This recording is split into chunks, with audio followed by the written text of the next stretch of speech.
అనుదినమన్న శ్రోతలకు మన ప్రభువును రక్షకుడై ఉన్న యేసుక్రీస్తు సరిసాటి లేని మహా గొప్ప పరిశుద్ధమైన నామమునందు శుభములు. నేడు 2026 సంవత్సరం జనవరి మాసము 17వ తారీఖు శనివారం నాటి ధ్యానాంశము విరిగిన హృదయము. 51 కీర్తన 16 మరియు 17 వచనములందు, నీవు బలిని కోరువాడవు కావు, కోరిన నెల నేను అర్పించుదును. దహన బలి నీకిష్టమైనది కాదు, విరిగిన మనసే దేవునికి ఇష్టమైన బలులు. దేవా, విరిగి నలిగిన హృదయము నీవు అలక్ష్యము చెయ్యవు. నలిగిన హృదయముతో ప్రభు వద్దకు వచ్చుచున్నప్పుడు ప్రభు యొక్క అంతరంగము కరుగుచున్నది. ఆయన ప్రేమతో మిమ్మలను హక్కున చేర్చుకొంటకు తనక హస్తమును చాచుచున్నాడు. ఒకడు ఎంత పెద్ద పాపి అయినప్పటికీ విరిగి నలిగిన హృదయముతో దేవుని సముఖమునందు తనక పాపముల కొరకు రోధించి ఏడ్చుచున్నప్పుడు ప్రభు యొక్క పాప క్షమాపణ ఇచ్చు హస్తము అతన్ని ముట్టి కడిగి పవిత్రపరచున్నది.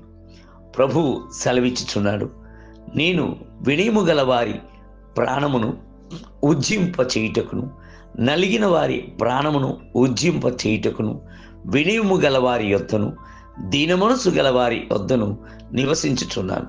యెషయా గ్రంథం 57వ అధ్యాయము 15వ వచనం.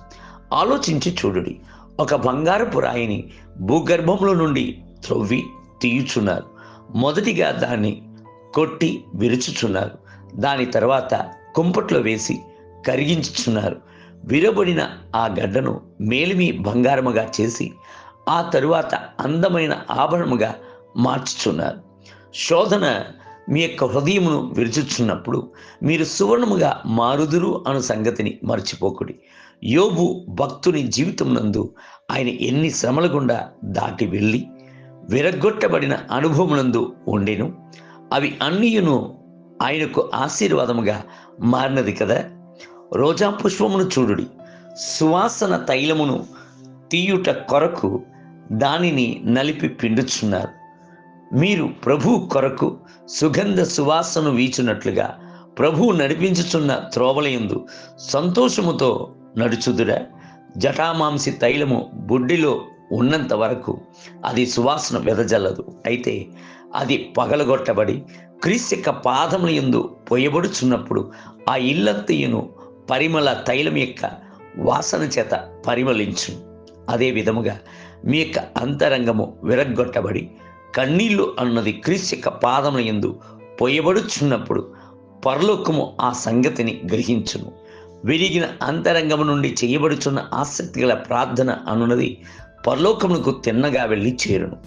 తన చేతులతో రొట్టెను ఎత్తి పట్టుకుని దాన్ని విరిచిను. విరవబడి చీల్చబడిన ఆ రొట్టె అనున్నది క్రీస్తు శిలువలో విరవబట్టుకు సాదృశ్యముగా ఉండేది. శిలువలో ఆయన యొక్క శరీరము పీచు పీచుగా చీల్చివేయబడి బైబిల్ గ్రంథము సెలవిచ్చుచున్నది, మన దోషములు బట్టి ఆయన నలగొట్టబడిను. యెషయా గ్రంథము 53వ అధ్యాయం 5వ వచనం. దేవుని బిడ్డలారా, మీ కొరకు నలగొట్టబడిన దేవుని కుమారుని తేరు చూడుడి. ఆయన మీ విరిగిన అంతరంగం యొక్క వేదనను ఎరుగును. మీ యొక్క కన్నీళ్లను తృణీకరించి ఆయన ఎన్నడూ దాటి వెళ్ళడు. మీ యొక్క విరిగిన అంతరంగము అనున్నది ఆయన యొక్క హృదయమును కరిగించుచున్నది. ఆయన తన యొక్క బంగారపు హస్తము చేత మీ యొక్క కన్నీటినంతటిని తుడిచివేయు. నేటి ధ్యానమునకై విరిగిన హృదయము గలవారికి యెహోవా ఆసన్నుడు, నలిగిన ఆత్మను గలవారిని ఆయన రక్షించును. 34వ కీర్తన 18వ వచనం. నేటి వేద పఠనము ఉదయము ఆది కాండము 41 మరియు 42 అధ్యాయములు, సాయంత్రం మత్తయి సువార్త 12వ అధ్యాయం 1 మొదలుకొని 23 వచనం. ప్రభు మిమ్ములను దీవించునుగాక. ఆమేన్.